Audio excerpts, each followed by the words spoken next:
University کا قیام آتا ہے، اس لیے مجھے اللہ کی ذات سے یقین ہے کہ انشاءاللہ اسپرچل یونیورسٹی کا قیام ضرور عمل میں آئے گا۔ آپ سب لوگ علم کی تیاری اس بنیاد پر کریں کہ آئندہ چل کے ہمیں اسکولوں میں ٹیچر کی ضرورت ہوگی، کالجوں میں لیکچرار کی ضرورت ہوگی، اور اسی طرح یونیورسٹیوں میں پروفیسر صاحبان کی ضرورت ہوگی۔ میں نے شروع میں جو بھی بنیاد رکھی اس کے پیچھے میرا مقصد یہی تھا کہ عظیمیہ سلسلہ ایک مکمل دستگاہ ثابت ہو۔ الحمدللہ اب ہم سلسلہ عالیہ عظیمیہ کو بڑے فخر کے ساتھ، بڑے اطمینان کے ساتھ اور یقین کے ساتھ یہ کہہ سکتے ہیں کہ سلسلہ عالیہ عظیمیہ ایک مکمل روحانی اسکول ہے۔ آپ جس کتاب کی ورکشاپ کے لیے یہاں بیٹھے ہوئے ہیں اس کے پہلے صفحوں میں 2 آیتیں لکھی ہوئی ہیں۔ ایک آیت اللہ نور السماوات والارض کہ اللہ زمین اور آسمان کی روشنی ہے۔ دوسری آیت وما ذرأ لكم في الأرض مختلف ألوانه إن في ذلك لآيات لقوم يذكرون۔ اللہ تعالیٰ کہتے ہیں کہ میں نے زمین میں کوئی ایک چیز ایسی پیدا نہیں کی جو بے رنگ ہو، اور یہ ان لوگوں کے لیے ہے جو غور و فکر کرتے ہیں اور اللہ کے نشانیوں میں تفکر کرتے ہیں۔ تو اللہ نور السماوات والارض، اللہ زمین آسمان کی روشنی ہے، اور وما ذرأ لكم في الأرض مختلف ألوانه، کوئی چیز بے رنگ نہیں ہے۔ ان دونوں آیتوں کو سامنے رکھ کر اس کتاب کا نام رنگ اور روشنی سے علاج رکھا گیا تھا۔ آپ بھی جب اس ورکشاپ کو شروع کریں، کوآرڈینیٹر اور دوسرے تمام طلباء و طالبات اس بات کو ذہن میں رکھیں کہ جو کچھ آپ کتاب میں رنگوں کے بارے میں پڑھیں گے، کس طرح رنگ بنتے ہیں، کس طرح فوٹان الیکٹران کا عمل ہوتا ہے، یہ سب ان دونوں آیتوں کی دراصل تشریح ہے۔ میری دعا ہے کہ اللہ تعالیٰ آپ کے علم میں اضافہ کرے اور آپ قرآن پاک سے ہدایت یافتہ ایک مسلمہ قوم بن کر دنیا کے سامنے آئے۔ آمین۔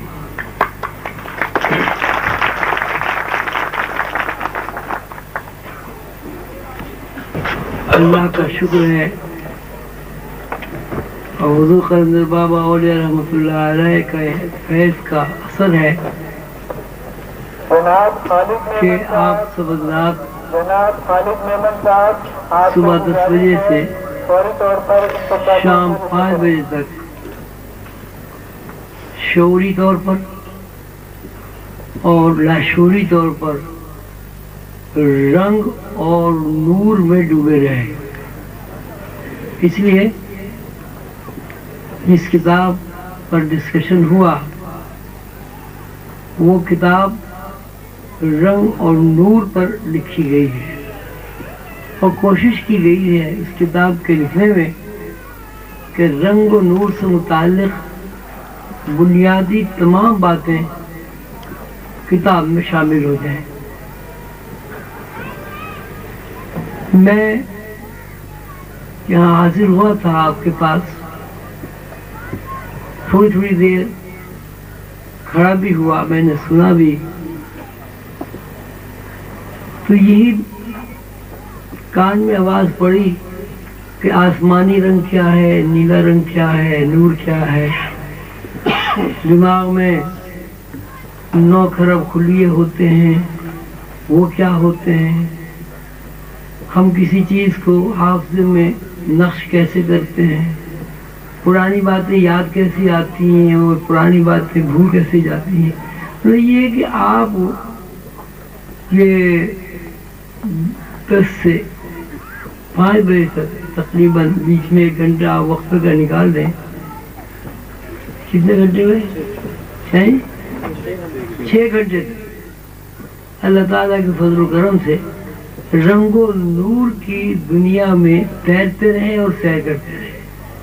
اس سے بڑی سعادت، اس سے بڑی خوشی اور اس سے بڑی علم آگاہی کی اور کیا بات ہو سکتی ہے کہ اللہ تعالیٰ نے آپ کو دور دراز ملکوں سے، دور دراز شہروں سے ایک ایسے مرکز پر لا کر بٹھایا کہ جہاں زمین و آسمان کے بنانے والے کی باتوں کے علاوہ اور کوئی بات نہیں ہوئی۔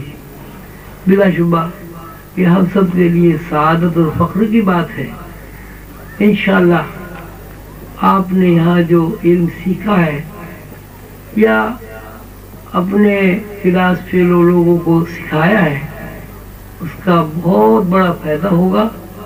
اور جیسے کہ بزرگوں نے کہا کہ چراغ سے چراغ جلتا ہے، یہاں جتنے بھی لوگ ورکشاپ میں تقریباً 300 کے قریب شریک ہوئے ہیں، وہ دراصل ایک آدمی ایک فرد نہیں ہے، وہ مکمل ایک بھڑکتا ہوا روشن چراغ ہے۔ انشاءاللہ ان چراغوں سے بے شمار چراغ اور روشن ہوں گے اور سلسلہ عالیہ عظیمیہ کا فیض عام ہوگا۔ اللہ تعالی ہمیں ان سیکھنے، سکھانے، اس پر عمل کرنے اور اپنے مرشد پاک امام سلسلہ حضور قلندر بابا اولیاء رحمۃ اللہ علیہ کے اس مشن میں حصہ لینے، کام کرنے کی توفیق عطا فرمائے جو مشن انہیں رسول اللہ صلی اللہ علیہ وسلم کی طرف سے عطا کیا گیا ہے۔ آپ سب حضرات کا بہت شکریہ، آپ دور دراز سے تشریف لائے، اور میں اس بات سمجھتا ہوں کہ یہاں آنے میں جہاں علوم میں دلچسپی ہے، وہاں ایک بڑی وجہ میری ذات کی مرکزیت بھی ہے، کیونکہ آپ مجھ جیسے گنہگار بندے کے لیے اتنی تکالیف برداشت کر کے یہاں آئے ہیں، مجھے آپ نے بہت خوشیاں عطا کی ہیں۔ ظاہر ہے جہاں آدمی جمع ہوتے ہیں وہیں رونق ہوتی ہے، جہاں آدمی بہت سارے جمع ہوتے ہیں وہاں میلے کا سما ہو جاتا ہے۔ آپ نے اس جنگل بیابان کو تشریف لا کر رونق بخشی ہے۔ اللہ تعالیٰ آپ کے جذبے کو قبول کرے اور مجھے بھی ہمت اور توفیق دے کہ میں تا دیر آپ کی خدمت کرتا رہوں۔ خدا حافظ۔ السلام علیکم ورحمۃ اللہ۔